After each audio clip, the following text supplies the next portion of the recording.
I'm sure a lot of you guys remember the old ceremonial hunting tradition of eating the heart out of the first animal you kill. Meat from those organs are among the most nutrient-rich foods on the planet. You can get those same benefits your ancestors craved via convenient daily capsules from Heart and Soil. Find out more at heartandsoil.co. And remember, use code MeatEater for 10% off your purchase. There's nothing like snook hook sets at dawn or catching a tarpon in the moonlight. Find your next fishing trip made easy on fishingbooker.com and experience the magic of the Sunshine State or any other destination on your fishing bucket list. Book a blue water adventure in search of sailfish or go snapper fishing with the kids. With over 6,000 captains and trips to choose from, planning your next one just got a whole lot easier. Download the Fishing Booker app on the Google Play or App Store or visit them online at fishingbooker.com to book your trip today.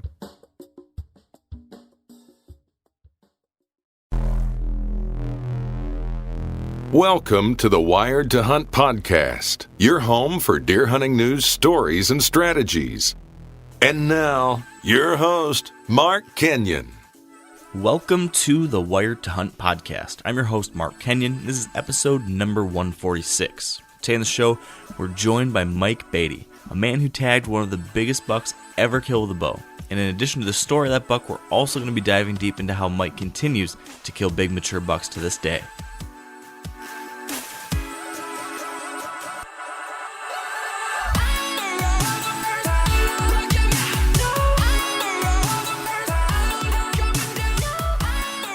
Welcome to the Wired to Hunt podcast, brought to you by Sitka Gear. And today in the show, no big surprise here. We're talking whitetails, and we're joined by a fellow whitetail nut. But this hunter is on a whole different level than I think almost all of our guests to this point, probably all of them. You know, just like most of the people we've talked to over the years, our guest today is a serious big buck killer. He's obsessed with deer, and he's had plenty of success killing big, mature bucks. But what none of our other guests have done is this. He has killed a 300-inch buck. He just blew past that whole 200-inch mark, and he killed a 39-point buck that, according to one article I read, scored 304 6/8 inches. I read that in North American Whitetail, but in the Pope and Young record books, it looks like that's a net 294. But regardless, whatever the score is, it's a freaking giant. And this guest is Mike Beatty. And you may recognize Mike as, for a very long time, his mug was on the side of those Primos can calls. Do you remember that, Dan? Do you know that can call you flip over? Makes the meh yes type noise, yeah. Yeah. So Mike's buck and his picture was on the side of that, and that can call, I still have the first one I ever got. I still have, and it's got Mike on it. And I actually met Mike earlier this year at the ATA show, and then a couple weekends ago while I was working down at the Sitka Gear booth at the Ohio Deer and Turkey Classic, he was there too, and so we got to spend some time getting to know each other there. And he was just a really interesting guy, had a lot of interesting things to share, and I thought he'd be someone we should definitely talk to because, you know, not only did he kill that mega giant down in Ohio back in, I think it was 2000, but he's continued to kill some really nice bucks that I've been checking out on Facebook and different places. So I think he's got a lot to share, and I'm excited to kind of dive into all that. So that's kind of the plan, Nice. Dan. What do you think? I like big bucks, and I cannot lie. Ditto. And I don't know about you, but I occasionally go through like ebbs and flows in like my level of whitetail mania.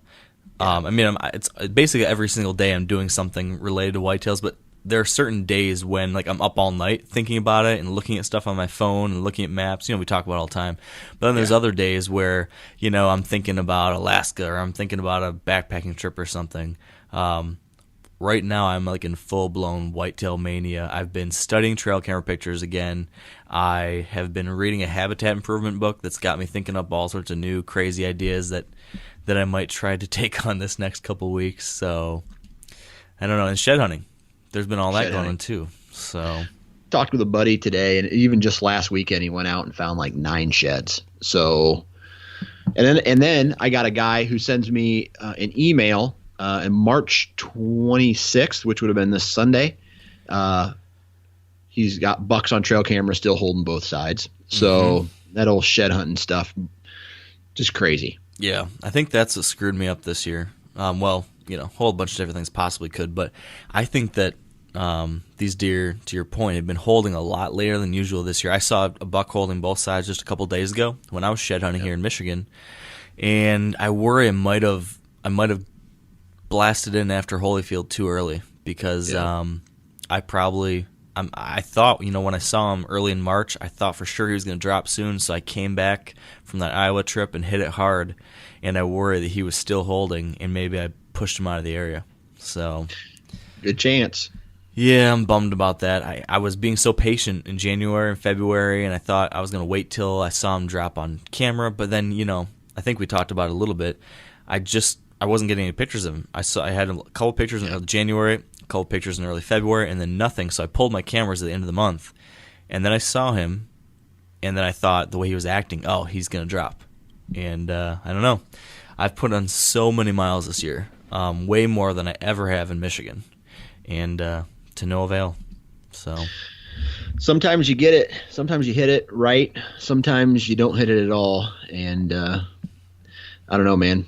It's shed hunting can play with your mind, I think, a little bit. Very true. Very true. It can be frustrating. But you just got to keep walking. Yeah, that's all there is to it in the end. Or give up. Right. I'm just about there.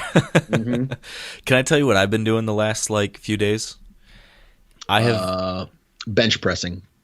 No. And then taking pictures of it? No? Okay. But way off. something equally as impressive. I am becoming a handyman. All my buddies give me a hard time because I'm not handy at all. I can't do crap when it comes to fixing things or anything, but by necessity I am learning because we are in the midst of frantically trying to get our camper that we bought this past fall ready to go for our trips. And we found out that we had to replace the roof because there was some hidden water damage. And so for the last 5 days, I've been spending most of the day or my nights up there doing various things. So my question is, do you feel now that you've purchased this camper and the money and time you've put into it, did you get ripped off? So, we got sort of ripped off a little bit in that and I can't, I think I've told you that I can't, complain about the situation. I did tell you the story about this, right? I don't think so. Well, my wife's never going to listen to this, so I can say this story. Basically, we were looking for campers and stuff this fall, and my wife really wanted to get one, and I was kind of dragging my feet on it because it was the middle of hunting season, and it was early November, and she'd found one on Craigslist she liked, but I had to be in the tree because I was, it was November 6th or 7th or something, so I was go take your dad, go look at this camper, I'm going to hunt. I got to hunt. You guys can look at it and just send me pictures or whatever. So she did that. Her and her dad liked it. It looked good. It was a good deal. And so she texted me, pictures and told me the scoop and just said, it seems like a good deal, blah, blah. And so I just said, all right, I trust you. Just do it. And, now we found there's been more repair work needed to be done and the water damage and all that kind of stuff. But regardless of that, it's been more work than I expected, but because we got such a good deal price-wise, and other than this roof damage, everything else is really, really good shape. It wasn't used hardly at all. Everything seems pretty much brand new except for the roof issues. So it's been more time invested, but as far as money, for the total amount of money we'll have put into it, we definitely couldn't get as nice of a camper as we're going to have by the time it's all said and done. So overall, I still think it was a good deal. It's just been kind of frustrating is all. Right, a little more work than what you originally thought. Yeah, but it's gonna be cool. And here in a week and a half, we got to be done with it because we're taking off. So now, one way or is another. This a pull behind? Yeah. Yep. Okay. It's pull behind. All right, so it's not an RV. Not an RV. It's a 20-foot pull behind. There's just a little area where there was a built-in bed, but we took that out and we've made it into a fold-out bed. So when it's folded up, it's a big couch. And then at night, I'm building a big bench that will be the floor support for the bed when it folds out. and that'll be what it rests on top of. So we'll have some extra room there, and then there's just a little table that could fold down into a bed if you've got someone else, and then a little kitchen and little kitchenette, little bathroom, and that's basically it. So the bare essentials, but it'll be enough to get us out there. And just sick of sleeping in a tent on these trips. Well, I love sleeping in a tent, but we're not renting a house this year. Okay, I gotcha. So we're gonna live out of the camper for 3 months. I gotcha. All right. So I can't convince my wife to live out of a tent for 3 months, but yeah.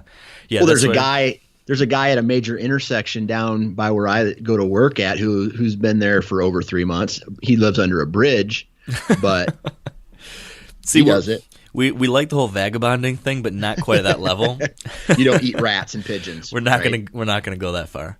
Okay. So yeah, we're gonna save some money. We're not gonna rent the cabins like we did the past couple of years. So we invested a little bit on the front end, but now for future years we're gonna have this to live out of, and it's just gonna give us more flexibility. We'll be able to stay weeks at a time in different places, and we don't need to drive as much. So it's going to be an adventure, man. We're going to start in Utah, and then Wyoming, and then Montana, and so we'll see. Well, I hope you have fun. And just, while you're out doing that, remember the little guys who are sitting in the cubicles, right? Wishing they weren't in their cubicles. Well, are you going to come visit me this summer? You talked about the fact that you might. Yeah, I don't know. I don't know nothing anymore. My brain is mashed potatoes some days. I don't know I don't even know what's going on after I get done recording this podcast, to be honest with you. I hear you. I know I got to feed the kids, and I got to give them baths tonight. That's the only thing I know that's that's on the agenda for the next 6 months. The bare essentials. At least you got that covered. That's right.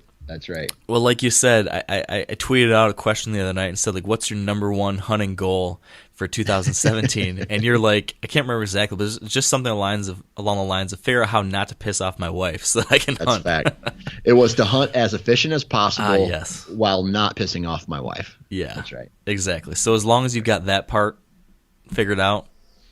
I don't have that part figured out, and I don't think any husband ever will have that part figured out, right? Because if they ever did, they would write a book about it, and then it would be on Oprah's best-selling list or whatever that is, and then he'd make $1 billion. We got to do that Hunting Wives podcast again. We've got to get some new significant others on the show to get their opinions on what we need to be doing. Might be sick for that one.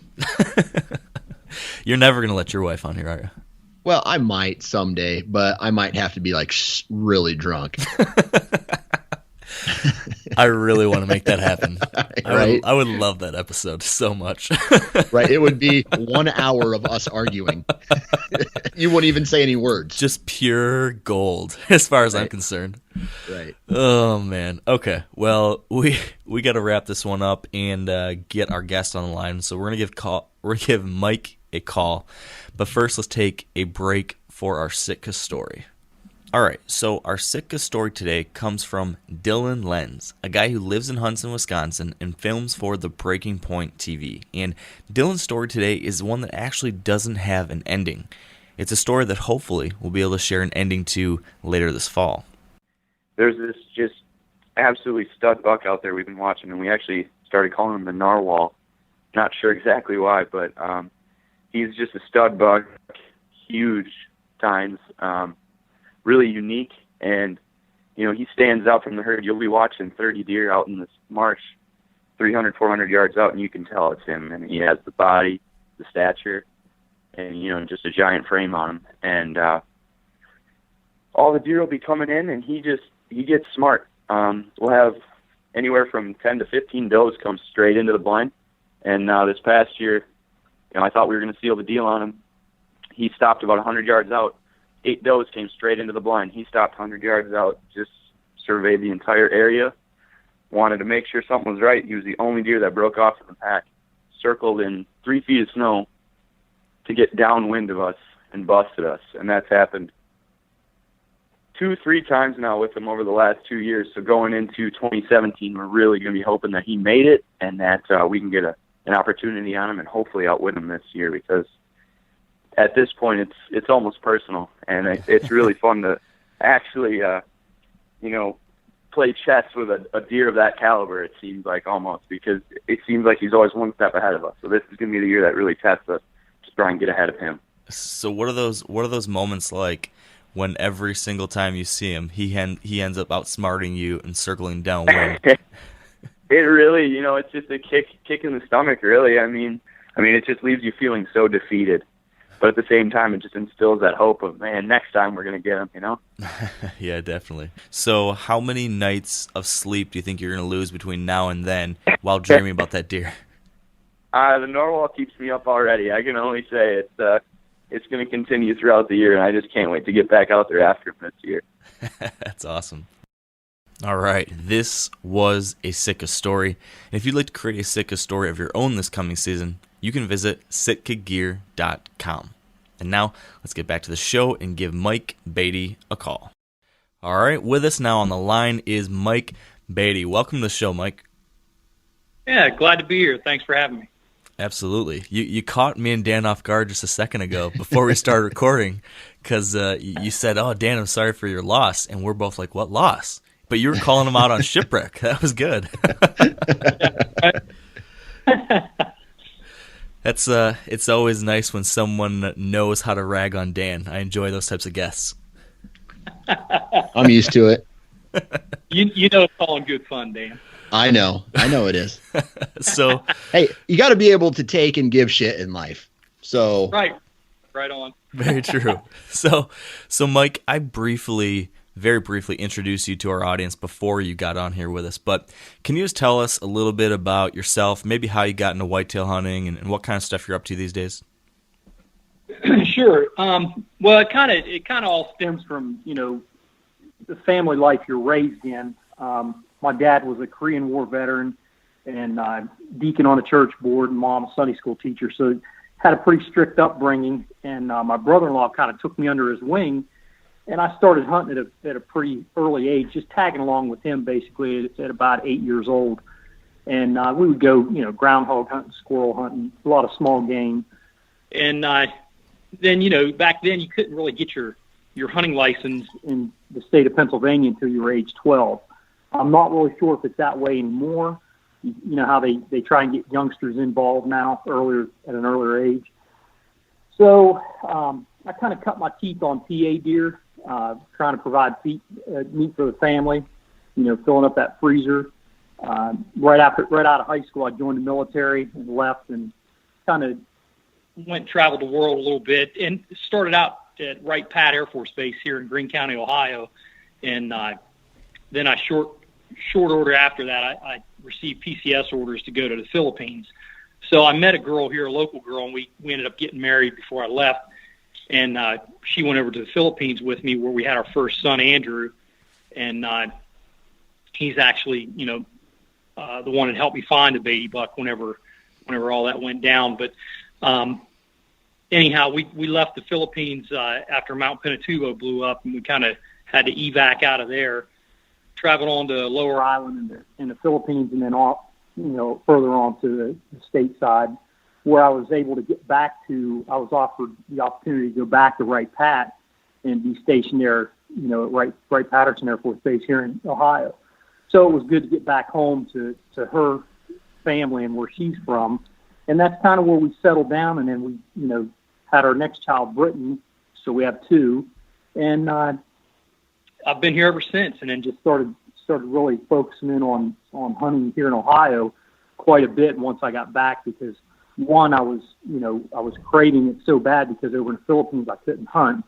And then when I got back here, it was obvious there was big deer everywhere. So I just started bow hunting really, really hard. Yeah. And it seems like things got kicked off for you pretty well once you moved to Ohio and started chasing those big Ohio bucks. Was, of course we have to talk about your giant there in 2000. Was that your first really, really big buck there in Ohio, or were you getting on some other bigger deer before that too? Yeah, I'd killed a couple, close to Pope and Young with archery equipment. One was right at like 130, 135. an 8 point. For an 8 point's pretty good 8 point, but I could never get onto the. Well, obviously we educate ourselves as we grow older, and I found myself pressuring the deer, learning from my mistakes, and then as time went on, I was able to get closer and closer to big deer, and I've got a ton of stories of misses or close encounters where I just messed up. Quite honestly, whether it would be, trying to sneak in, upwind and just blowing my scent around, or, putting a tree stand in the wrong tree. So I've learned a lot over the years, just trying to focus in on how the deer, move and their moving patterns, their bedding, where their food sources are, and just keying in on pinch points and funnels and whatnot. Yeah. Yeah, I think Dan and I can definitely relate. We have had lots of mistakes that we've tried to learn from too. Sure. That's for sure. So let's kick things off there. I want to dive into some of your strategies and some of the things you've done in the years since, but let's kick things off there in 2000. Can you tell us the story of the Beatty buck? How did you find that deer? How did that whole season go until you killed him, and how'd that all end up going down? Well, first off, whenever I went and I actually gained permission from a private landowner, and he, was gracious enough to let me go in and hunt, which it was pretty open, to be honest with you. And there was a really nice funnel down this fence row, and one side was beans, one side was corn, and I got back in this corner, and I just really, really liked this corner, and I was seeing a lot of deer. Excuse me, and I never seen the Beatty buck. I just seen a lot of good shooters, and I thought, man, I'm in just the honey hole, right? So it wasn't long after that, somebody had messed around with my stand location and took some stuff off the tree, and just really frustrating. So, I ended up talking to the landowner, and he said, listen, why don't you just move up the fence row some, get away from the neighbor. And so I did, and I listened to his advice. He knows his car better than anybody else. So, meaning his property. So he said the deer always seem to cross through this fence row down in this area of the field. So there was a sparse tree line there. So I went down there and hung a set, and I got in a little pin oak tree.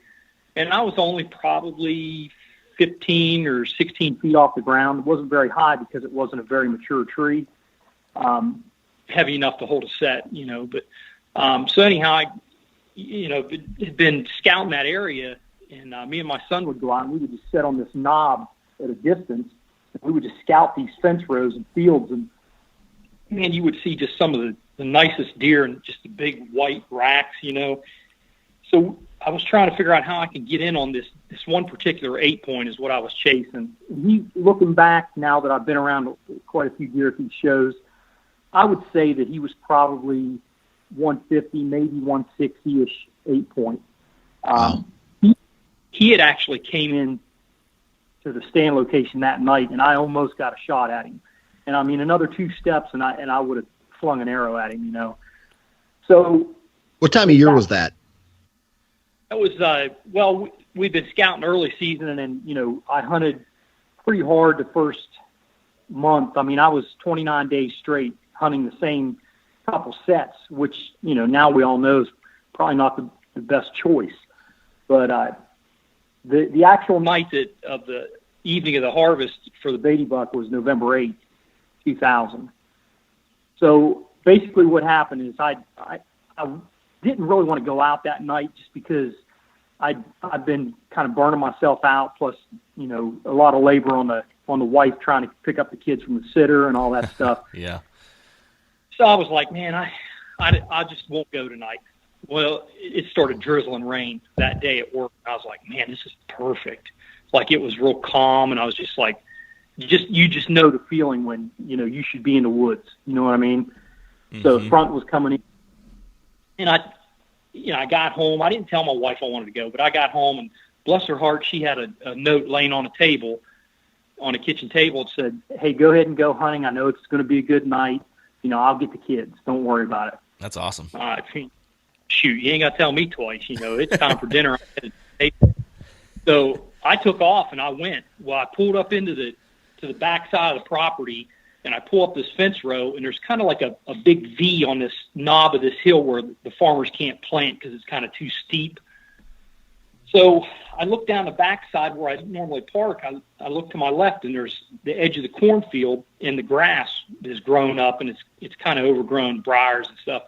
Well, these 2 or 3 does stand up. They were bedded right on the edge of the corn, right in this grass. And when I pulled up, I mean, they just jumped up and just trotted into the corn. And I was like, oh, man, I just, boogered this hunt. I just pressured whatever deer were here. So I got out anyhow, and I slipped through the corn. I had kind of a mashed down trail through the corn that I could slip through the edge of the corn and get to my stand. And I get up in the stand, and I don't know, I let everything settle down. It was probably 20 minutes to half an hour. So I hit the grunt tube, hit the can call, and then smacked this little basket rack 8-point antlers that I carry. So I did it like a little miniature rattling sequence.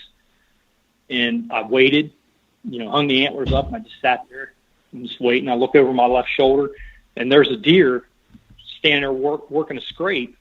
And I'm like, holy crap, it's that big 8-point. So I'm thinking, man, this is it. So I stand up in the tree, and I turn around, and the tree's basically between me and the deer at this point because he comes in behind me, right? So I grab my bow off the bow hanger. I knock, or the arrow's already knocked. I grab put the release on my loop, and I go to pull back. Well, he stops at this this sweeping limb that goes out into the corn. And he just would not come underneath that limb, and I thought it was hanging too low. And it was just shooting right into the corn, which it's on like a honey locust tree. So there's, like the big wait a minute tree, you know what I'm talking about? Mm-hmm. Like the tree you bump into and you say, oh, wait a minute, because it's in big thorns, like Jesus thorns. Yes. Yeah. So I thought maybe that was stopping him from coming underneath there, all those thorns. So he stopped, and he just turned around and walked back where he came from, went into the corn. And, man, I was shaking so hard. Like a pin oak just carries leaves a long time around here. And they were all brown, but they dried up, but you could just hear them leaves just shaking in the tree. Holy cow, that was him. And I just missed my opportunity. So he filters back into the corn. So I hung my bow back up, sat back down, took a couple deep breaths and just kind of settled in, waited a few minutes.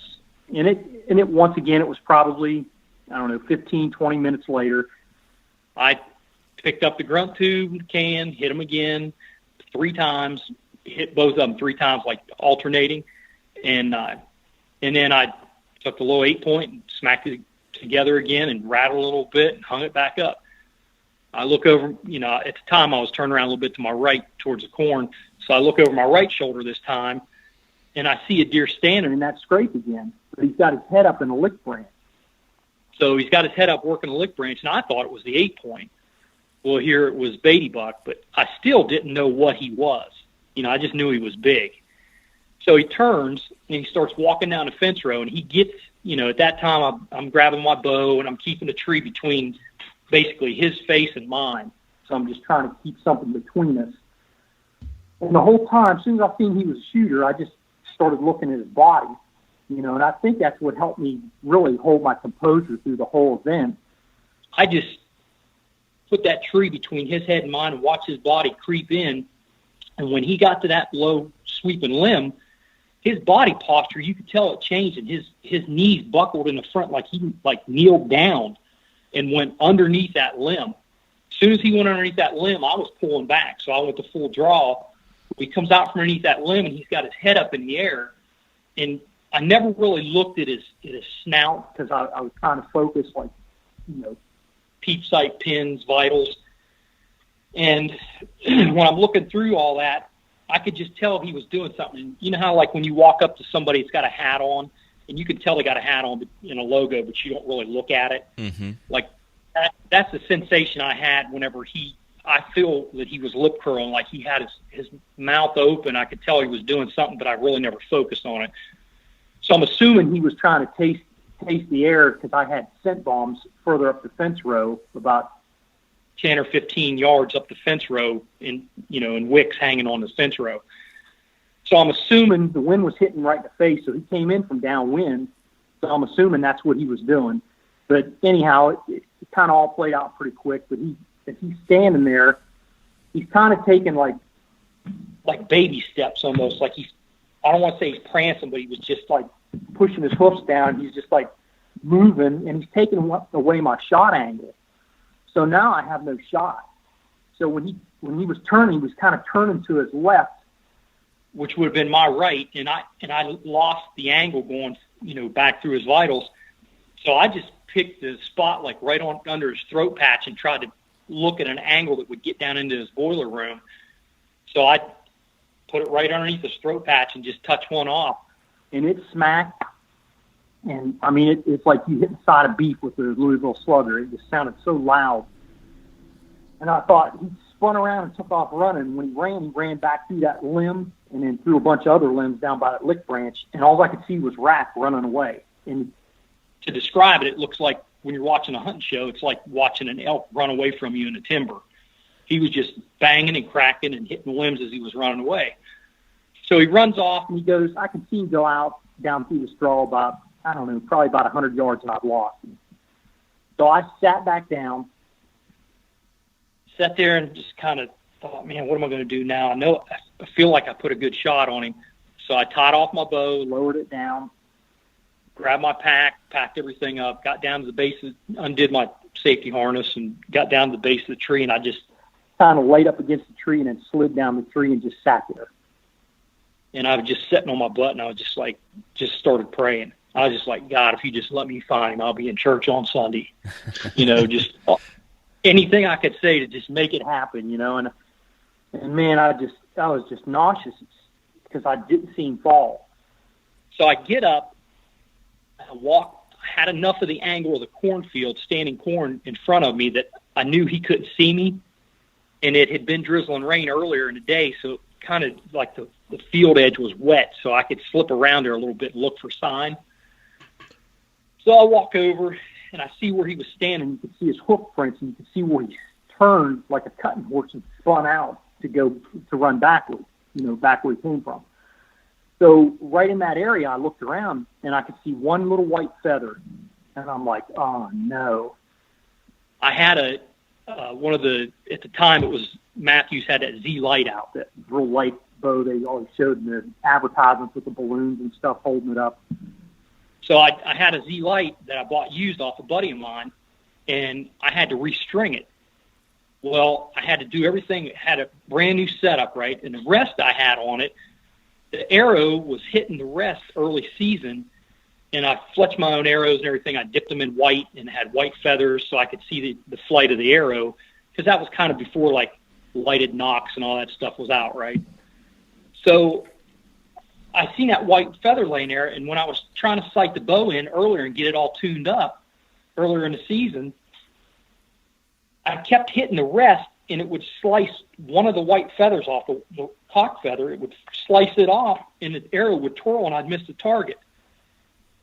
So now I'm thinking the whole time that smack I heard was the arrow hitting a rock or the ground.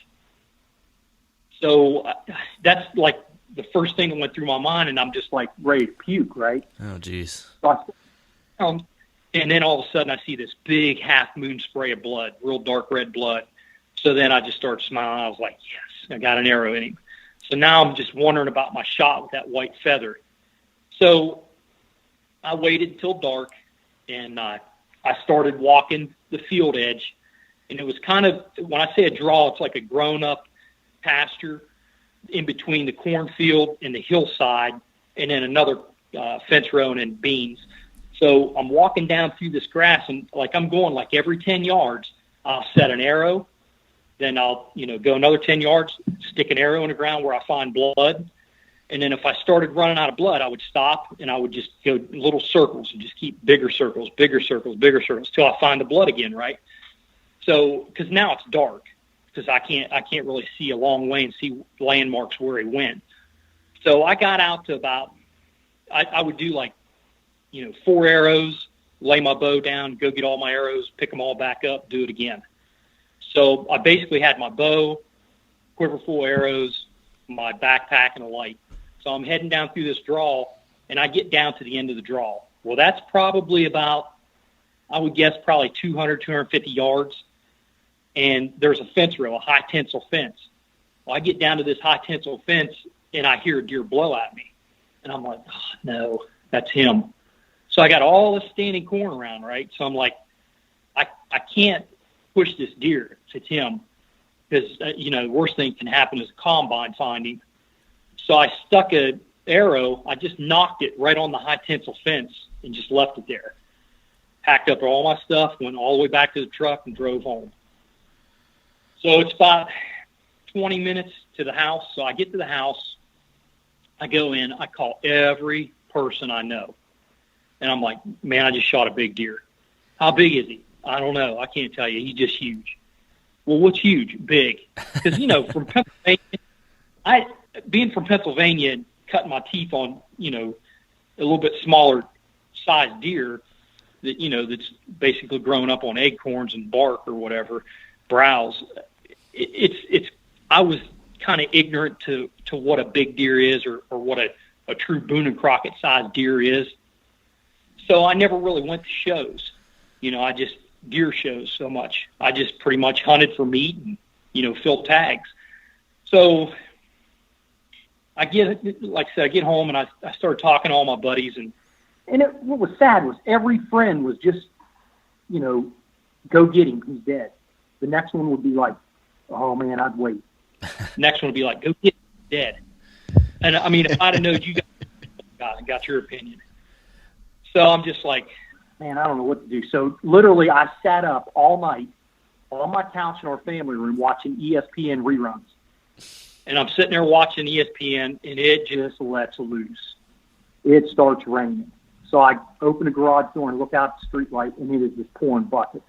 And I mean, literally, I just about dry heaved and puked right there in the driveway. So I'm like, man, I don't know what I'm going to do now. I'm never going to find this deer. So the next morning, my son had tests at school. My wife gets up and she says, you should take Andrew with you. And I said, well, doesn't he have tests? And she said, yeah, but just take him with you. And, if you guys find it, just bring him back and drop him off at school and go back and get it.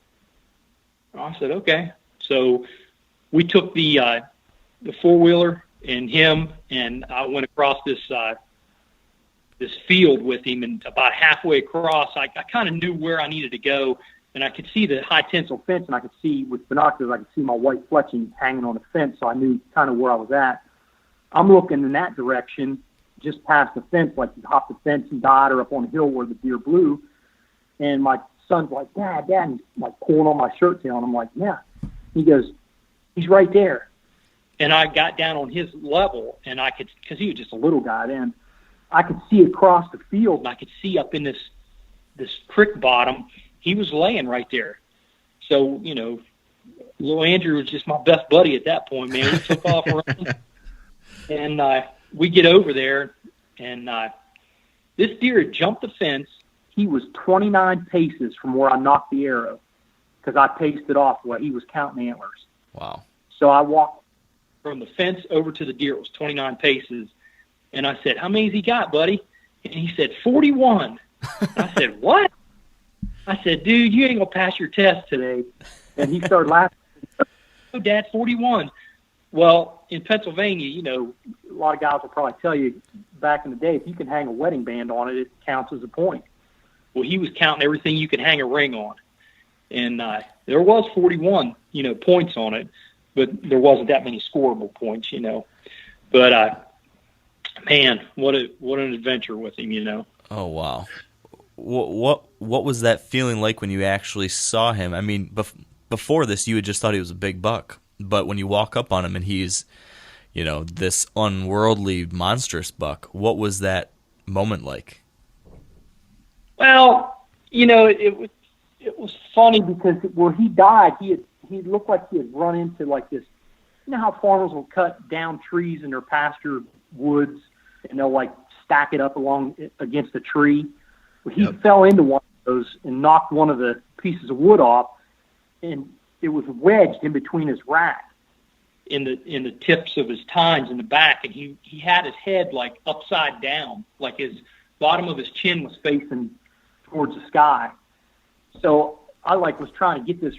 Literally, I had to kick this wood out of his rack just to get him spun around. And when I did that, I picked him up, and he was so heavy. And like I said, man, you're talking about, somebody that's never killed giant deer before. I didn't know what to think. I mean, I just thought, holy cow, I never dreamed that they would grow this big around here. And I mean, he was just a giant. He's just heavy. Like his rack was his head. Like everything was heavy. And I was just like, holy cow. But yeah, I don't know, man. It was really cool that, me and Andrew was there, and, it was just barely breaking daylight enough that you could see the white on his belly when Andrew seen him across the stream. And Andrew took the first and only field photo. It's floating around on the internet somewhere, but it looks dark.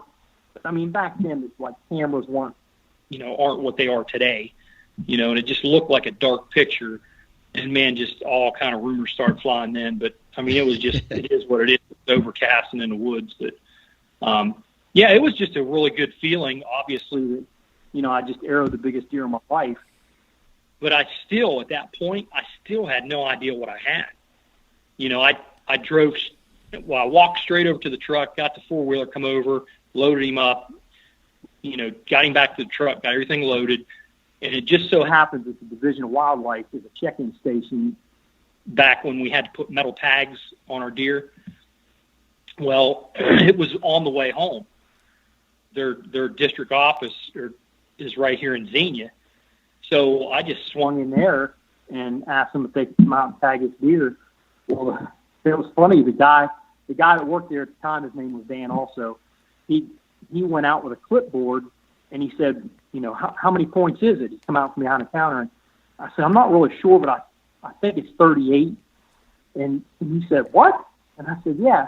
So he went out to the truck, and I had like an F-150 that was lifted up a little bit, and he climbed up. He was a little short guy. He climbed up on the back of the truck, and he's kind of looking down in the truck, and part of the rack sticking up above the truck because it was a pretty wide, deer. So he's looking in, and he's like trying to count, and he's like holding his chin like he's trying to count again and like trying to figure it out, and he starts scratching his head, and he just like dropped his clipboard and everything and just jumped down off the truck and took off running back towards the building. I was like, oh, crap, what's going on? Did one of them fall off, or what's he running for? Well, he came in, and then that's when it all started. Like, he's literally the guy that took the picture of me in the back of the truck holding on to the drop tines. Wow. So, and then from there, it kind of exploded. Like, everybody in the division went out and started looking at it. And then, it wasn't, too much longer after that. I mean, it just like everybody started showing up at the house, and just phones started ringing off the hook, and it just got busy. Yeah. I got a question. When you went in to hunt this property, did you know that this buck was there, or was there rumblings by the neighbor of this buck in the area? Negative as far as me seeing this buck or knowing the buck was there. As far as neighbors, I didn't know anyone out there. So I just got permission at 150 some acres of property that's split by a road. One side had woods, one side had field, wide open field, and a little bit of wood fence row and woods on each end. So I never really talked to too many of the neighbors. Gotcha. So obviously killing a buck like this is incredible. It was a once-in-a-lifetime experience. I'm sure it was an amazing time. But you also talked about, like, rumors that happened and how all this kind of exploded and all this kind of stuff. Were there some downsides to this whole thing, too? I mean, did this cause a lot of stress in your life, or were you able to kind of get past that pretty quickly? Well, I'd always, give my wife the most credit, and, obviously my kids as they got older, but, my wife, she's a good woman, and she keeps me on a straight and narrow path, you know what I mean? So as long as I've got somebody behind me that helps me deal with the day-to-days when all this happened, that's how we kind of dealt with the stress. We kind of made it fun for the kids. Like, hey, we're going to go to another show this weekend. You ready to go? And then after, it's been 17 years. Now it's like, nobody wants to go to shows with me. You know what I mean? It's just like, it's old news around here. But yeah, it was pretty stressful and hectic at first. As far as downside, Just not really being able to talk to anyone that this has happened to before. Like I couldn't call Mark or Dan and bounce, questions off of you like, hey, should I do this deal or should I go to this show? Is this a good show? It's so far, or whatever. How's the lodging? I had no one I could bounce any of that stuff off of. Milo Hansen, great dude. When I met him for the first time, it was like, meeting a ball player's, a pro. I really picked his brain a lot, and he was so helpful. Gordon Whittington from North American Whitetail, I'm sure hands down, he had to be the most help initially of anyone in the industry. That dude is just so full of knowledge. It's just ridiculous. Yeah. So what is the financial gain if someone shoots a giant buck? Like everybody is always wants to shoot one, but I mean, there's also an opportunity for you and your family to make some money off this endeavor. What's that like? Walk us through that a little bit. Oh man, it's just more taxes, No, I'm just kidding, really. I'm just playing. It's just supplemental income. I mean, I worked for the phone company before I shot this deer, and I'm still working for the phone company.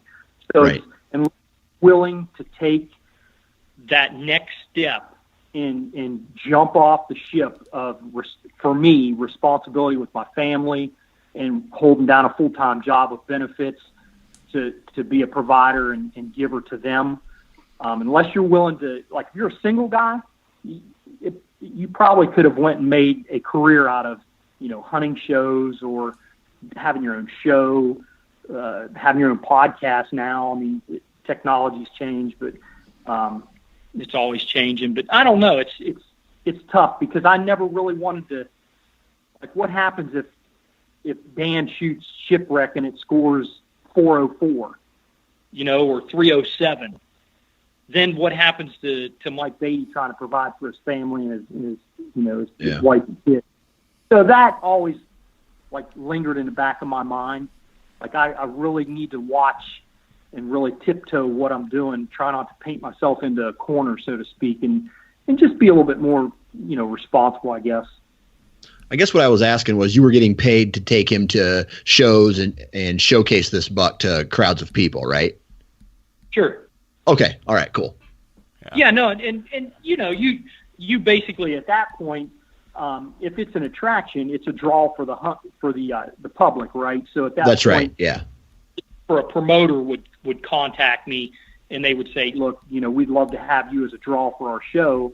And, I would say, well, okay, what is the compensation package for this weekend or what have you? And they would just throw a bunch of stuff out there, whether it's room and board, food and lodging and X amount of dollars per day for shows. I mean, it's probably no different than I try to kind of compare it to like Kevin Van Dam from the BASS tour, just the Bassmaster. So it's kind of having somebody there that's done something that everybody wants to hear about. So you're just a draw at that point. So I'm curious, Mike. I've got a buddy who killed what at one point was a state record whitetail for the state he was hunting.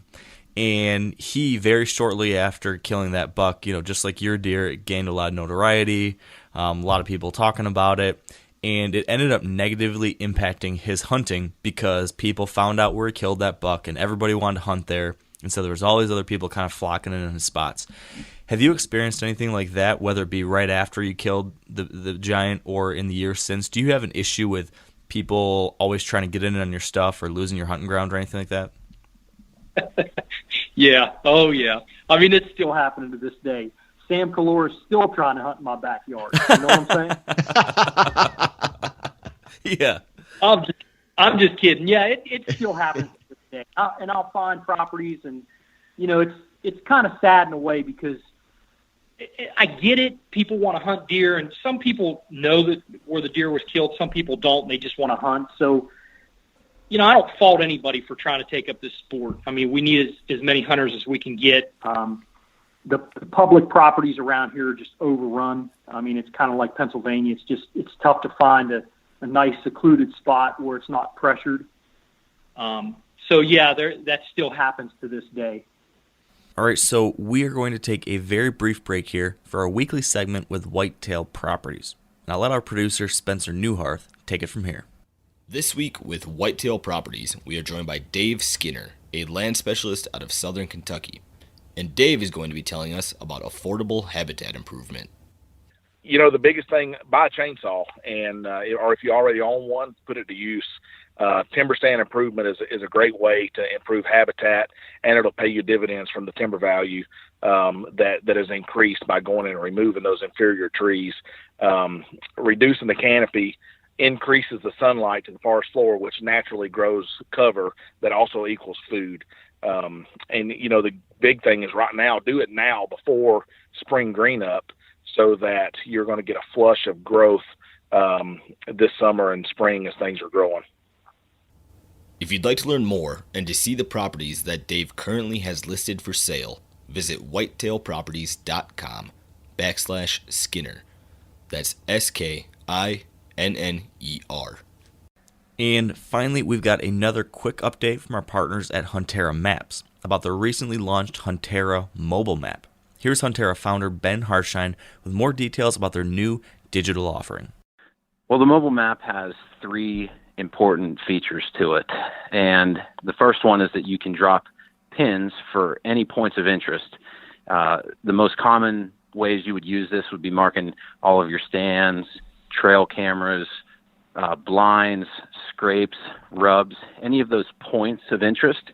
You can drop pins on the mobile map, change their color, label them, group them together, all kinds of things that you can do with labeling your point features. The second thing that you can do is measure distances in areas. So if you want to understand how far a certain shot may be, or if you want to understand how big a certain area is, or a certain shape of, you're thinking about designing the shape of a food plot a couple different ways and you want to understand the acreage of it, you can do that with the measure tool. And then third, which is what is, I think, the most exciting, is that it has GPS tracking ability. And what that means is that because the map is GPS enabled and it requires 0 cell service, anywhere in the world this will work. As you walk around, that little blue dot will follow you. Well, when you're doing GPS tracking and you hit start, as you walk, it'll trace that track. It's insanely accurate. And I actually used it last year whenever I was grid searching for a deer that I shot, the infamous pork buck. I shot him on November 7th and ended up tracking him on November 8th. And I used this feature to determine where I looked for him and where I didn't. And the reason is because the area of the property that I was on was so thick that I was literally crawling through briars. So the GPS track will tell you where you went. And another really cool application, and it's applicable right now, is that it is, we're in the thick of shed season, and you can have this map on your phone and literally know everywhere you've walked for sheds and where you haven't yet. So that's really cool. There's endless amounts of applications with the GPS tracking. And it's definitely the ultimate, what we think the mobile map is the ultimate navigation and scouting tool. To learn more or to customize and order your own Huntera mobile map, visit huntera.com. That's HUNTERRA. And from now through April 20th, 2017, Wired Hunt listeners can get 10% off their total order and a free mobile map with every printed map order by using the code WIRED. WIRED. That's 10% off your order and a free mobile map. And now we will get back to the show. Yeah, imagine that's tough. So let's fast forward a little bit. We've been talking about 2000, but you mentioned a couple things that you did during that hunt that you realize now were maybe mistakes. Like hunting the same spot over and over and over, some things along those lines. So now it's been 15, 16, 17 years, and I know you've continued to kill some really nice mature bucks. So I'm curious to hear now, how would you describe your hunting style today, and how has it changed since that point? Oh, it's very different now. I still The only similarity would probably be that I still, to this day, where I hunt, it's mainly fields and fence rows. So a lot of people that come here and hunt with me, they're just shocked that there's not very many woods. So I try and hunt funnels, pinch points, and it has changed tremendously because, obviously, you try to become a smarter hunter, especially as, you get older. But I don't know, like maybe like postseason, season just ended here, a month ago, almost 2 months ago now. And I'll get out and I'll try and, shed hunt right away, just to see, what made it, what's in the inventory for the following year. I try and still run cameras a few weeks, if not a few months after the season, just to kind of monitor the deer herd to see what kind of shape they're in physically, and if they're run down and like stressed out, if you would. I'd scout for new trails and bedding areas, do a lot of stand removal and maintenance, and this is all right after the season has ended, within his first couple months before turkey season. So, and then spring, I focus a lot on water sources throughout the spring, summer, and fall. If I have a farm that doesn't have a water source, I make a water source. Neighbors probably think I'm a little nuts sometimes because I'll run 25 gallons of fresh water to every one of my water tanks every week. Wow! And I try and give my deer a fresh water source, a healthy water source. Can you talk about how you make those watering holes? Sure. I about have strokes, as I get older. I'm exhaustion. Seriously, I just take a 100-gallon Rubbermaid tub, and I'll dig that in to where it's sticking about 6 to 8 inches out of the ground, and I kind of just keep it full of water. And then I've got lines on it down to, I know what line is 25 gallons low. If it's not low, I'll take a bucket with me, an empty bucket, and I'll dip water out, and then I'll fill it back up. Maybe once every 3 weeks to 4 weeks, I'll put mosquito dunks in it and algae tablets. I try and keep the water fresh. I don't like mosquito larvae in my water. I'm trying to keep good, fresh, clean water, and I fill it with well water every week.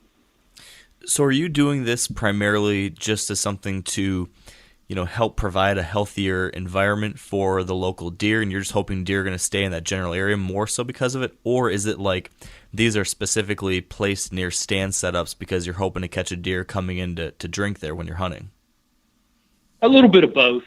A little bit of both. I don't know why, just quirky, I guess. I've never really shot a deer as he's drinking. I always let him drink and then get done and then, put an arrow through him or whatever. But yeah, I typically do it just for the health of the herd. That's mainly all I do it for. Now, are they strategically placed that I can utilize them to my benefit, come fall? Yes. Okay. Have you seen a direct result in the health of your herd because you implemented these drinking stations? I believe so. I would like to think so. We haven't had an outbreak of EHD or blue tongue or any of that stuff I went to Division of Wildlife down the road, and I said, before I started, listen, here's my plan. I want to start a water source for my deer, but I don't want to take any chance of giving them any type of disease. So what can I do? And they asked me what I was doing, and I told them, and they said, listen, you're probably giving them better water than what they're drinking out of these streams around here. So that made me feel good. So I can tell you that our deer seem to get through most of the summer, and our deer look really healthy. I don't know how else to explain it than that. They just look really healthy. They're thick, they're muscular, they're just heavy. And I like to think that, Ohio is 90% food plot. You know, they got corn and soybeans and alfalfa and timothy and, I mean, name it, clover, just everything's all over because they're farmers here. So I think they do sustain a little bit better throughout the year because they have fresh water and a lot of food. Yeah, it's funny you mentioned the whole water source thing, because this is something I was actually thinking about just last night. In my case, I was thinking about using these just as one more small thing I can do to try to improve a couple of my stand setups that are in these little isolated food plots. And, you know, I've already, you know, first year when I put these food plots in, it was, all right, I've got food. And then a couple of years later, I was trying to figure out ways to tweak it a little bit more. And now I've planted, you know, fake scrape trees in that food plot to try to get a deer to possibly come into shooting range a little more likely with that. And now this year, I think, you know, one more thing I can do is I'm going to put in some water, some little water tanks in each of these spots too. Just, you know, maybe it's going to give me a 1% better chance that the deer I'm after might choose to come in here during daylight. But that's something I'm going to try this year. So it's interesting to hear that's worked for you. Oh yeah, it definitely has. I'll kind of pick a day of the week that works for me to go water, and that's typically when I check a camera. If it's an SD card that I got to change out, you know, obviously if it's wireless and, you know, I don't mess with it, but yeah, I'll try and pick a day, and then I'll leave the quad running while I'm filling, you know, fresh water, and I don't stray far from the quad. Like, I don't walk around. I don't go anywhere to look for more sign. I already know the deer are there. I'm getting pictures of them. I'm not stressing them out. I'm not pressuring them. Because to me, you know, every time you get busted, that equals pressure. And in my opinion, pressure equals little to no mature deer encounters, if that makes any sense. Yeah, right. It definitely does. So can you elaborate a little bit on, you mentioned how you're using trail cameras there and you're being careful about when you check them. Can you tell us a little bit more about the specifics of, you know, how you're using those cameras in the summer and then how that changes during the hunting season? And then again, you know, maybe how are you changing where you place them? How are you doing different things differently? Well, I mean, you know, it's no secret. Everybody tries to get pictures of their deer, you know, and my thing is I try not to go in more than I have to. Like, I definitely try not to pressure the deer. In the summer, it's a little bit different because, like I said, I'm filling water, and I'm like, the deer pattern us, right? So they probably pattern us more than we pattern them, no doubt. So I try not to do anything other than do what I need to do and get out of there. But I try and let them know that I'm there, leaving the quad running, filling the water. I'm praying that my thought process is that's training the deer to know that there's water there now, or, you know, that, you know. So when I train them to know that there's water there, then I get out of there. While I'm there, if it's an SD card, I'll change it out if I'm right beside it, and I'm wearing rubber boots that's sprayed down, you know, or haven't touched anything but dirt. So I try to not leave any scent, not pressure the deer, try and train them when I'm there, when I'm putting out their you know, alternative food source or minerals in the summer, or water, fresh water. And then, you know, I get out of there. Well, I've actually seen, like, I used to do this spray, like when I would start a brand new site with cameras, especially out of state, I would take like a sprayer, like a bug sprayer, I guess, or a lawn sprayer, just one you would carry with a little handle, push down handle, pump. And I would mix up, I would call it voodoo juice, but I would mix up, like, you know, concentrates of, like, I would almost bring to a boil, like bananas, apples, pears sometimes. Sometimes I'd mix in like grape juice or grape Kool-Aid mix. And I would make up this mixture of concentrate, and I would mix it with water when I get down to wherever these new locations were, maybe out of state, for an example. And I would spray down everything as high as I could reach all around me. And I would literally have deer on that camera within 20 minutes after I leave. Wow. And it was from spraying down and getting the scent in that area, that sweet aroma and scent. And they were curious. They would come out and they would start nipping at the leaves that it was on. And I would just get a bunch of pictures within, 20 minutes to half an hour after leaving that location. So to answer your question, I use the cameras on field edges, new locations around the water, new locations out of state, like a new set, just to see if there's anything in the area initially. And then obviously I keep file after file after file on the computer, a couple different files on the phone of just pictures of deer that may be on, my hit list, I guess you'd call it. So then I would just take inventory. And then as the season goes on, maybe if I'm walking by that camera, I'm checking it. It doesn't matter if it's 2 days later or 2 weeks later. If I'm walking by, I got an extra SD card in my pocket and I'm switching out those chips. However, if I'm not walking by it and I really think that this location's getting hot because I can maybe see it from the road or some way I just feel that this time of the year, this location really gets hot, I'll go ahead and go in there at night. That way, if I bump my deer, they're not bumping over onto the neighbors and getting whacked in the daylight. I bump them at night. And then they typically don't know what I am because I'm on a quad. So they just run off. Sometimes I'll have a headlamp on. They'll run off like 30, 40 yards and just stand there and watch me. And I'll change out the chip, and they'll come right back in, come around there and start feeding me the food plot or what have you. So when it's time to go hunting, are you using that four-wheeler again so they feel comfortable, or are you now dropping the four-wheeler and making, a normal walk into your tree stand location? It depends. It depends on where it's at in the situation. Obviously, some places you don't want to take the quad in as much. If I don't have a reason to have the quad in there, I won't take the quad in there. I typically always walk to my stands. A couple years ago, I started riding a bicycle once in a while, but it just kind of gets cumbersome because, where I'm riding, it's not really conducive to trails, but you can't really ride through a bean field, you know what I'm saying? So, but yeah, I'll lose the quad as far as when it comes to hunting time. I'm walking. A big thing with walking, I've learned, I keep learning, we keep evolving. More technology comes out, the more I learn.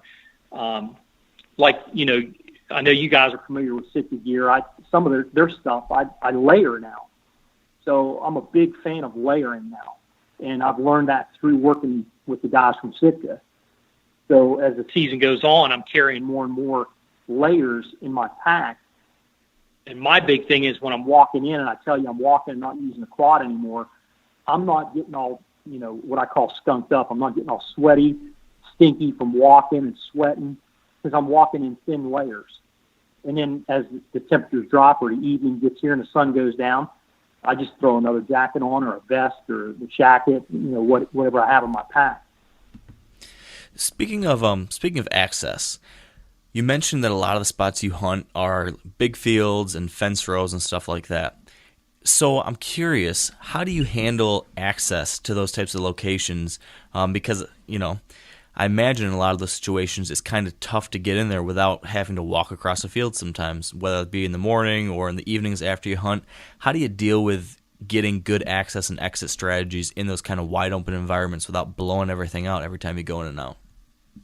Well, the first thing I do is I obviously start hunting from the fringes. And, I just stay out of wherever I think the core area is at, or I make a core area, I stay out of that unless it's dark. If it's dark and I have to go look for a deer that, a family member or friend has arrowed or has drawn blood on, then I'll go in there, but I'll only go in at dark. I won't go in there in the daylight. So that's one thing, to hunt the fringes. Obviously, I only hunt when the wind's in our favor. So if the wind's not in our favor, I can't go in that way. I can't hunt that stand. So, and as far as access, I try and, talk to neighboring landowners to maybe park on their property and just get a trespassers right or whatever you want to call it, where I can just gain access to walk across one of their fence rows to get to my fence row. Then slip in, I call it ease of access, whatever's the easiest way in and easiest way out without being detected. Yeah. That makes sense. Do you ever have to, I get this question a lot, and I've had to deal with it too, where you've got deer out in the field, and how do you deal with deer around your stand? When you're done hunting, do you just wait it out and wait till they disappear, or do you do things to try to spook them off without them realizing it's a hunter? How do you handle those types of situations? It just, like I said, it depends on the scenario, but most of the time in the mornings, I just wait. I just wait until they move off. If it's late morning, I just wait. I just don't get down. I don't spook them. I sit as still as I can. I try not to move. As far as evening, once it gets dark, if they're still fairly close and there's, just a few does out there or what have you, or a couple small bucks, I'll take like a water bottle and chuck it high in the air away from me and let it hit close to them, and they just scatter. And then eventually they'll just walk off. They typically don't blow. Like they don't know what it is, and they run off, and they just stand there, and they just mill off the other way. Yeah.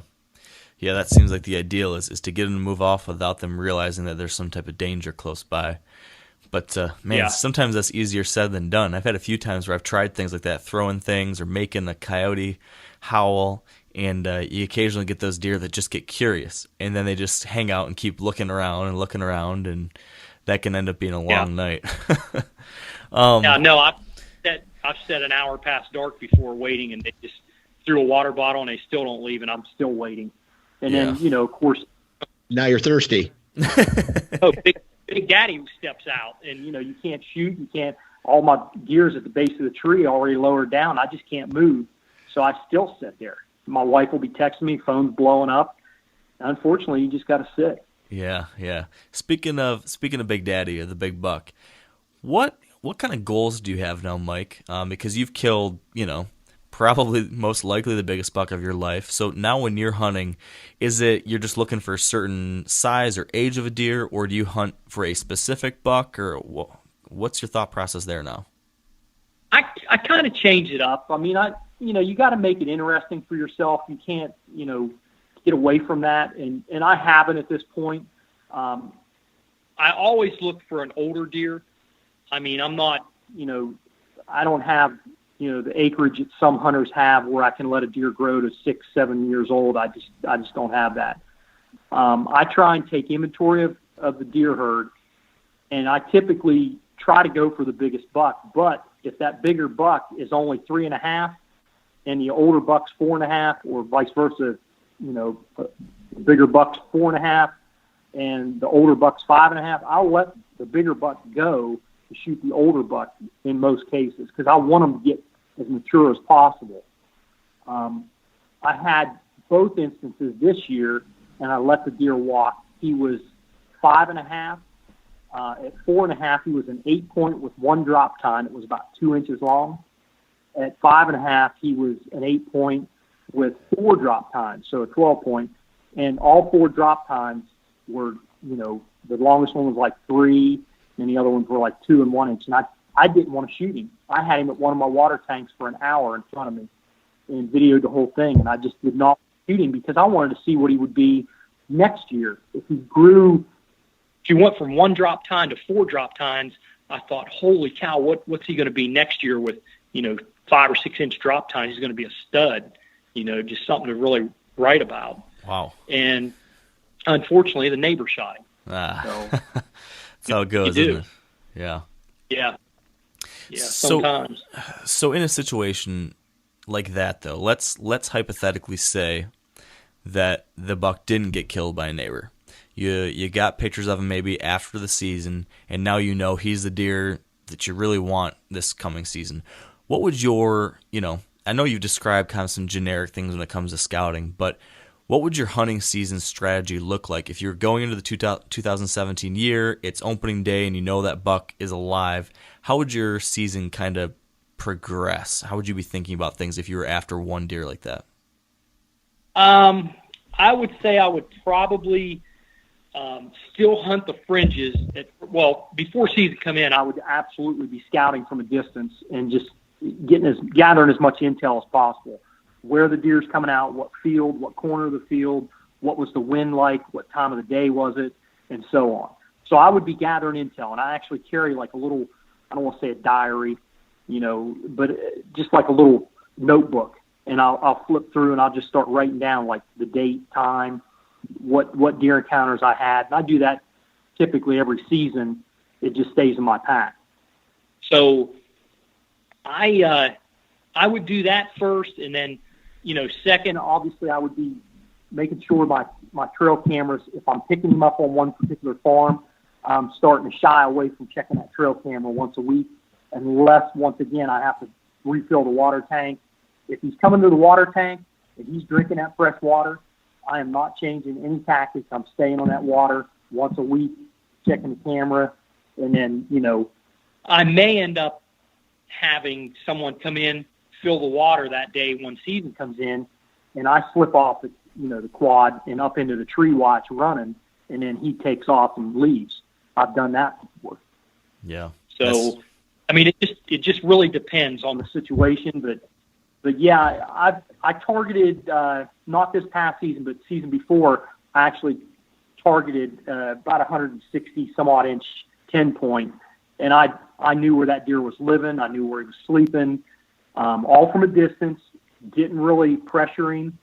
And I hunted on the fringe, and wouldn't you know it, early season, he come walking by on the fringe, right past the cedar tree I was in, and all kind of cover. He had no idea I was there, and double lunged him. 60 yards later, I had my hands on him. That's awesome. Can you tell us about?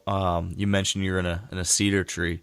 Can you talk about the things you typically look for in a stand setup? Is there any type of tree, or is there any type of do you like to be up at a certain height, or things like that you like to particularly try to make happen when you're putting a tree in a stand, or standing in a tree? Yeah. There's a couple things when it comes to stand placement. It's like I'm not afraid to pick a day in midsummer when it's really hot, middle of the day. Like, I'll spend most of the midday setting a set. Like, I'll go out, I'll already know kind of what tree I want to get in. I always, put my sticks together on the ground, lay them up against the tree all in one section.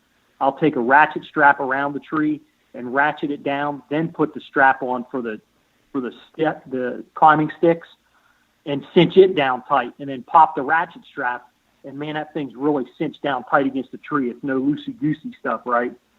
So I spend a lot of time doing that because I want to be as quiet and stealthy as possible climbing in and out of that tree. I don't want anything creaking, crackling, none of that metal popping. So then I get up in the tree. Obviously, I've got like a lineman harness, and I throw the rope around the tree and belt off, and then I start hanging my set. I'll hang my set, get up and then start trimming my shooting lanes. When I trim my lanes, I take my time, and if I have to climb up and down that tree 50 times, I'll do it. But who needs CrossFit at that point, right? So I'll take my time trimming shooting lanes, and then pack it up for the day and get out of there and not have to worry about messing with it anymore. Yeah. Yeah, that can be frustrating when you're a one-man person, when you're a single person trying to deal with shooting lanes and you're going up and down, up and down, up and down. It's always nice when you got someone. Yeah. Well, the other thing I do too is when I'm trimming those lanes, I typically don't cut the tree limbs all the way out of my way. Like, I'll just almost like hinge cut them. I'll just cut them a little bit and let them fall down just enough out of my way. And I save as much cover as possible. Yeah. Make sure you stay hidden up in that tree. That makes sense. So yeah, because once again, I'm in the Midwest. I'm in open fields and fence rows. You run out of cover really quick when fall gets here. Yeah, I bet. So you talked about earlier how a lot of that beginning part of the season you're focused on the fringes, and sometimes like that 1 year, 2 years ago, that works out and you're able to get a shot at a deer early in the fringes type area. But what happens when you get to the rut? You still haven't killed a buck yet down there. You talked about funnels and pinch points briefly, but can you elaborate on what your rut hunting strategy looks like? What specifically, like what types of funnels or pinch points are you actually hunting down in that part of the country, and what other things are you doing at that time of year? Well, mainly the contour of the land would be what I would base my funnels or pinch points on, and I use the fence rows to my advantage. So the deer are going to travel those fence rows or fairly within bow range of those fence rows to keep from going out into the open fields. So, once again, I only hunt when the wind's in my favor, and it doesn't really matter to me, how much scent control you practice. You still, a deer can breathe in one breath, and he's breathing in like 5 or 6 different scents that he can tell apart.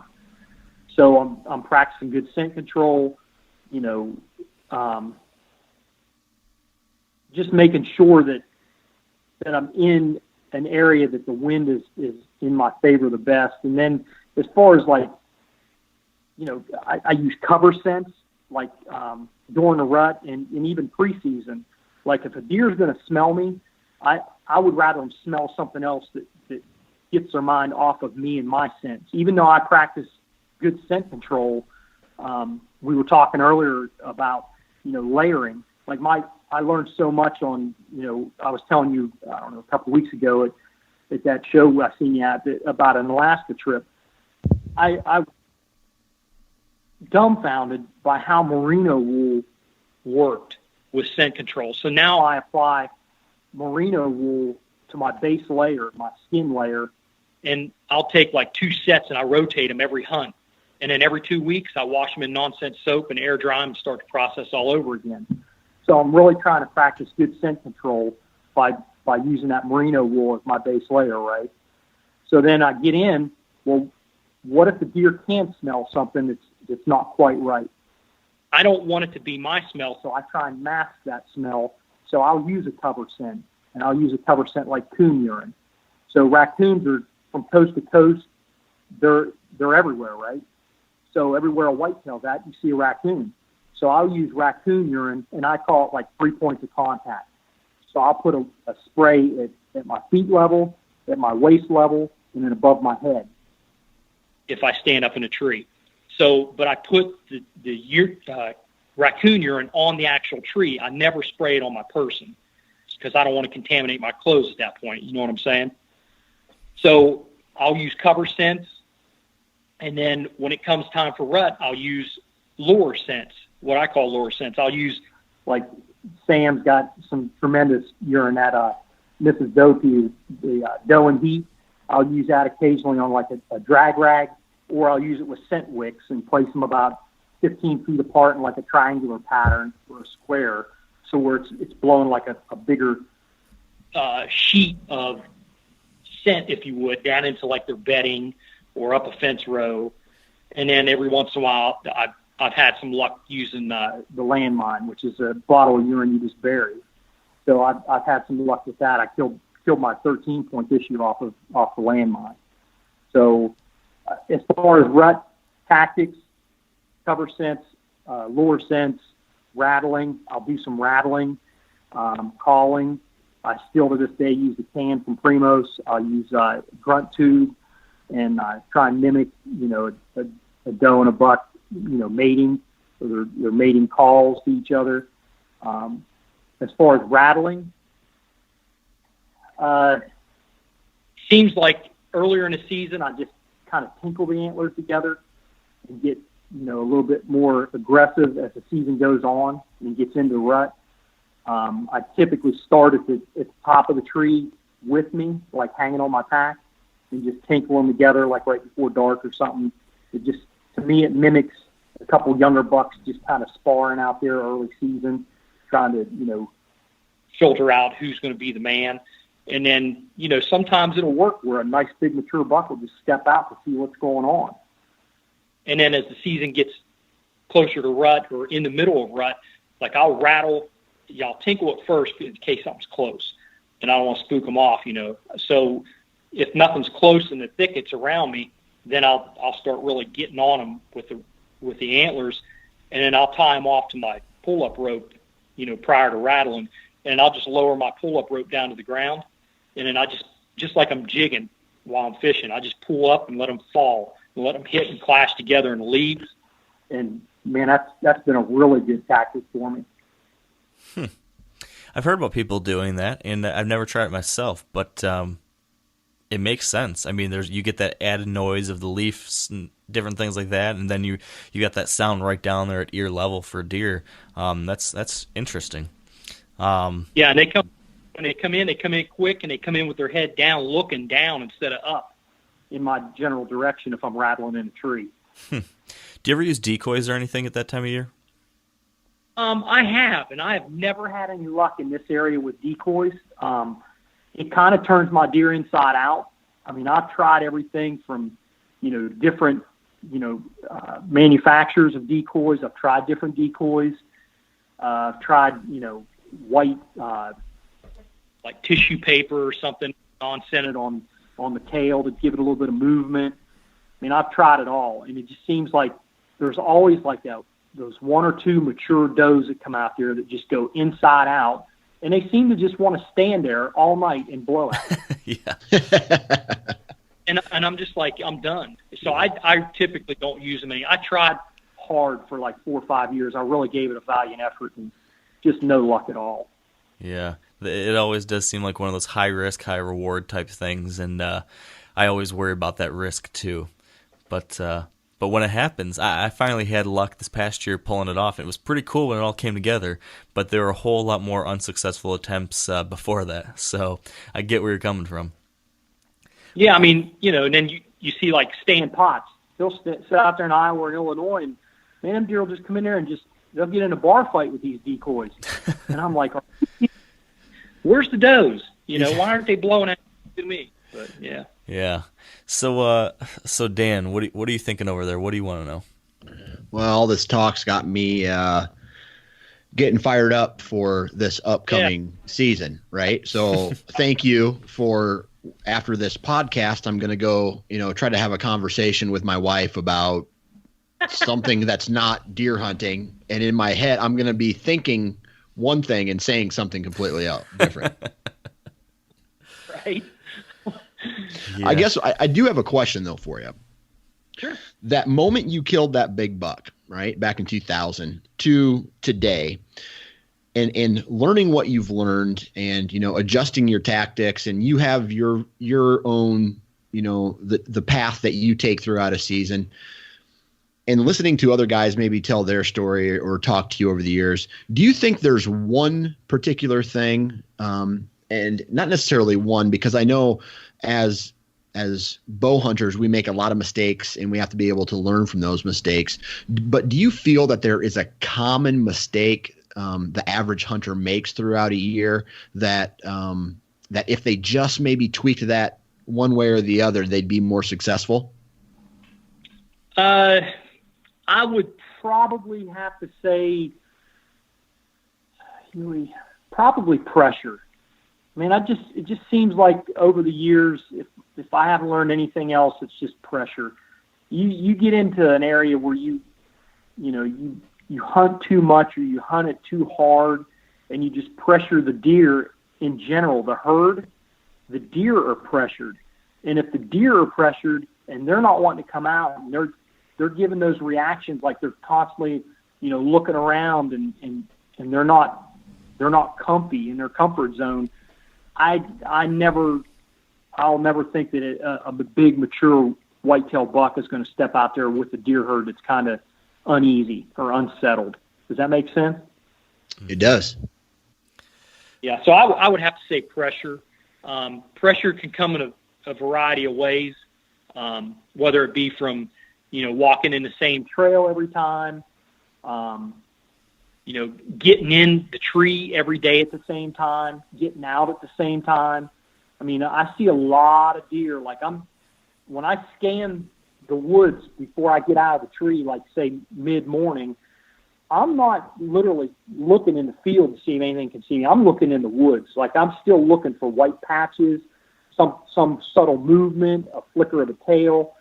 Like I've had deer stand in the fringe of the woods that they blend in so well, and they're watching you. So that pressure could be from you getting in and out of your tree. Now you're educating them. It's just like turkey hunting. You keep calling to that tom every day at the same time in the same spot. He's going to gobble, but he's gobbling looking for another, hen. He's not going to come into you you're educating him. And I feel guys do that with deer, using the same call all the time, the same rattling sequence all the time. Just change stuff up. Don't be afraid to we're evolved. Be smarter. You got to be smarter than the deer. So that being said, you got to start thinking outside the box, and maybe not listen so much to Mike Beatty and rattle up in a tree. Maybe get in the ground, rattle on the ground. Hunt out of a ground blind. Just change stuff up. Yeah, it's a great point. Speaking of these different lessons learned, I always find that one of the best ways for me to learn is hearing about specific applications. So you mentioned you killed a 13-pointer this past season. Can you tell us what you did on that hunt, or whether it be on that hunt or in the days leading up to it? What about that situation led to you killing that buck? How did that all come together? Well, first off, this particular spot, I actually had a cell camera in, and I didn't have to go in there as much, and it wasn't as pressured. So I think that led to some of the success on this hunt. Second, I went in with the intent of setting all day. So I always seem to get in an hour, hour and a half, sometimes 2 hours, maybe even a little more sometimes, before daylight. And it just depends on where I'm going. Like if I know it's a good spot, I'll get in and I'll pull everything up, get everything set up, and I almost can feel like each spot, because you spend so much time in it throughout the year. Like I can almost feel like I know where I'm putting the bow hanger, where I'm hanging my pack in this particular set, and which side I'm pulling my bow up on, and so on. So I try to get in as early as possible and try and get set and be quiet, like set in the dark, and I can't see anything, not even my hand in front of my face. I don't use any lights, no lights going in, no lights coming out, gloves and mask on going in and out. I'm a Caucasian guy that's, a bald guy, and I'm pretty white, and I when that sun's out, I don't want it glaring off my bean, you know what I mean? Yeah. So I'm wearing stuff to cover because deer can see at night too. So I'm trying to slip in undetected and slip out undetected. And, if that means I have to set all day in the best spot I have, I will. And that's what happened with this 13-point. I was going to set all day. It was kind of right before rut was kicking in, and these bucks were cruising, and they were just trying to go from bedding to bedding, trying to find a hot doe. I actually had 3 or 4 does come out, run out of this thicket, and I thought, man, here he comes. He's going to be behind them. And they were just by themselves. And they just come running through and milled off. And I'm like, what the heck? Where's he? What spooked him? So, of course, we have a big-time coyote issue here, I believe, in Ohio. Just like most states anymore, they have no predators here. So I'm thinking maybe some coyotes, bumped them out of the thicket. So I'm looking and nothing. So I've killed 2 or 3 coyotes out of the set in the past few years with bow, and I figured one was going to come sneaking through. So I get up, I grab my bow, and I'm just getting ready, waiting on him. Nothing shows up. So I sat there for, I don't know, probably another 15 minutes. But up in front of me, there's a little bit of a finger of a food plot in this edge of this thicket, and I put one of the landmines in. And this guy, I don't know if you guys ever seen them, but they're just a small bottle of urine, and they got a wick on them. And I just augured out a hole, slide it down in, pack around it, and pull the wick out in the fence there. Well, I can only use that in specific areas that I have active scrapes. Like I won't go make my own scrape. I try not to do any of that stuff. Like if it's not made by a deer, I try not to really mess with it or try and make them go there. Like I want them to go to their natural areas and make their scrapes and scrape lines. So on this particular area, there was like 4 or 5 scrapes right in a row. So I picked one of the smaller scrapes and set this thing up. Well, I put that wireless camera over it, and I had 4 or 5 nice bucks coming in there, but one was a 13-point, a pretty good one. But anyhow, I ended up. I heard something coming from behind me, and I turned around and looked, and before I could get, arranged in the tree, he just like kind of jolted right out from underneath of me, shot out from underneath of me, and stopped and looked around, went over, got a drink, went over, worked that scrape, or the one next to it, and then walked into the thicket. And it was an 8-point, probably 135, 140. And I was like, man, going just enough to get your blood pumping, you know. And I was just like, on pins and needles. And then he left. And I thought, dang on it, my hunt's going to be over for, till this evening. So I sat back down.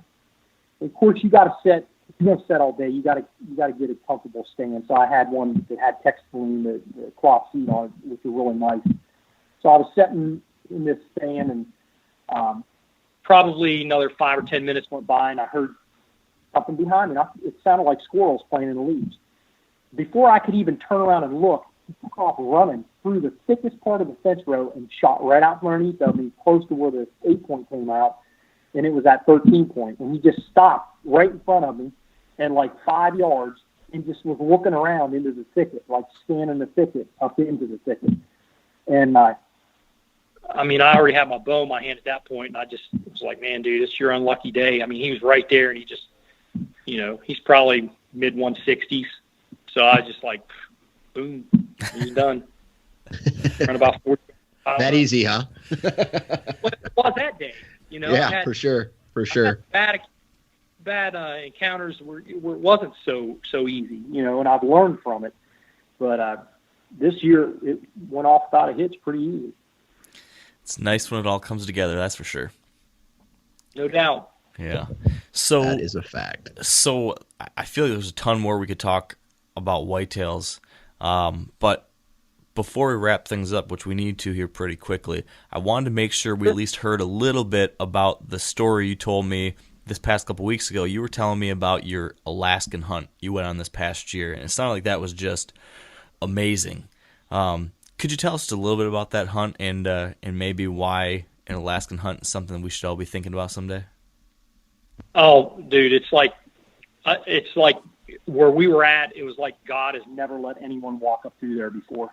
It's like literally untouched turf, and it's just amazing. The only way I can explain it, every place in Alaska, it seems like every direction you look, it's like a different postcard, and like you just can't get enough of it. Like even when you leave, you crave to go back just to see the mountains and just the scenery and just the atmosphere. But it's so wild and untamed. It's literally ridiculous. Me and my son's stationed up in Alaska, and my daughter's in the military as well. But we drew a tag for a Dall sheep tag in the Toke management area, which is like a 1 or 2% draw. So I mean, it's like hitting a lottery, right? So I'm thinking, man, we're going to have sheep all over us. So anyhow, we contacted an airline company, a taxi, and they dropped us off in this river bottom. Well, it took us, now I'm not kidding you, this is unbelievable, but it took us 18 hours, 8 hours the first day because we didn't get in because we were socked in because of rain, so we got in late. 8 hours the first day, we set up camp in this little like sandbar that actually rocks against this cliff edge. Then from there, another 10 hours the next day just to get to our base camp where we set up to start seeing sheep. And that was two guys, 80-pound packs, self-guided. I trained for 10 months, 21 days, and 3 hours for that hunt. I mean, just hauling the mail every day, just as much weight as I could get on me and hiking as much as I could. So we get up in there, and to make a long story short, we seen sheep. They were on the other side of the canyon. And when I say canyon, it was like it was literally like a mile and a half across. It was just ridiculous big. So we seen sheep over there. We seen 2 shooters. We made plans that afternoon to go see what they were going to do that evening. This was like 2 or 3 days into the hunt. See what they were going to do that evening, and then make a move on them the next morning and try and get up and cross, pack up camp, get down across the canyon stream and back up the other side. So anyhow, that evening, 2 big grizzlies showed up, one on each end of the canyon, and man, they blew everything out of the canyon. We had moose, like a 60-inch moose in velvet, probably a 400-inch plus caribou on the other side of the canyon. They were all the game was on the other side of the canyon except for a black bear that actually came in close to camp, which we had a black bear tag, but we were early in the hunt and we wanted to kill a sheep. So, but yeah, the bear were everywhere. But yeah, we had a bang up time, and it was a lot of fun. We learned a lot. Didn't get much sleep that night because of the bear, but it was fun. Yeah, it sounds incredible, and it makes me really excited to get out there. Like I was telling you, I'm tentatively planning on my first trip out there this year, so I'm pretty pumped about that. You'll have a blast. If your listeners do nothing else, if they can just get to Alaska, you don't have to go on a big game hunt. Go on a hike. Go fishing. The fishing is phenomenal up there, and just in the little streams and rivers, you catch silver salmon and pink salmon, and they're just so delicious. Any single piece of advice you can give someone who's planning or going to be going on their very first Alaskan trip? Is there anything you learned this past season that you wish you had known beforehand that you can pass along to listeners now? I would say, as far as like stuff that really saved us and we really didn't think about it at the time, well, one would be train. You obviously need to train for the environment you're going to be in. If you're going to be on a tundra, train for like spongy, soupy, nasty hiking forever to try and get close to caribou or bear. If you're going to be in the mountains, you need to train on a if nothing else, a Stairmaster with as much weight in a pack as you can get. As far as like gear, I think I was sharing this with you. We had Gore pants and jacket on when it was raining one day, and trying to like hop across these little streams that's coming off these mountains. The streams are so violent. The water is moving so fast from like glacier runoffs and stuff, and there's like no fish in them. I mean, it's like silt and stuff in them. They're like almost a gray sometimes or clear. And I mean, it's just so violent. So we're trying to get across these things, and we're trying to do it without getting our boots wet. Because once you get your boots wet, you're kind of done. You got to get them dried out so you don't get blisters, right? So we wore 2 pair of socks, boots, and then what we found halfway through the trip was if we took the gaiters, doesn't necessarily have to be Sitka's, but Sitka makes gaiters that go over top of your boots and saves sticks from going up in your strings, your boot laces and stuff. Well, if you put those over top of your boots and then over top of your Gore pants, your reindeer pants that are waterproof, they're literally like waders. Like, as long as you didn't stand in the water for forever, if you like got across quickly, you could walk probably 15 to 20 yards wide. You could get across streams that wide that were knee deep or deeper, as long as they didn't go over your waist, you know. And you could get across those, and your boots still weren't wet on the inside. So that would be my number one piece of gear if I was heading to Alaska. Would definitely be a really good rain suit, like a Gore-Tex rain suit, and then those gaiters. And then, obviously, a good pair of boots. I think I had, like, Loa Hunter GTXs. They had a real heavy rand, a rubber rand around the bottom to keep the shell from cutting your leather. But, yeah, that and then, you know, kill something, I guess. Yeah, that helps. Well, I'd say that you have effectively gotten us pumped not only for whitetails now, but also to try to go to Alaska someday. So that's a fact. Yeah. Well, this has been a lot of fun. Dan, do you have any final question or final thoughts before we wrap this up? I think I'm good, man. Hey, good luck this upcoming season. Yeah. Hey, you too. Do you ever get to go back out to Shipwreck's resting place? I've seen the full body mount. Every time I go back home to that area, I go and visit. I go and stop by the shop and say hi to Sam. Yeah, that dude's salt of the earth, man. He's a good man. But hey, it's been a pleasure, guys. Be safe and best of luck to you guys and your listeners. If anybody shoots like a 307, please email me. I'd love to be able to see it and touch it. Yeah, maybe someday we can do the same with yours. That seems like a pretty incredible deer. It was an awesome story. So thank you, Mike, for sharing all this, not only that story, but then also what you've been doing in the years past. It's been awesome. So thank you. Yes, sir. Thank you, guys. I appreciate you. And that is it for us today. Before we go, though, big thanks to our partners at Sitka Gear Yeti Coolers, Matthews Archery, Maven Optics, Whitetail Institute of North America, Carbon Express, and Huntera Maps. And finally, thank you all for listening. I hope you enjoyed our chat with Mike today, and I hope you'll stay wired to hunt.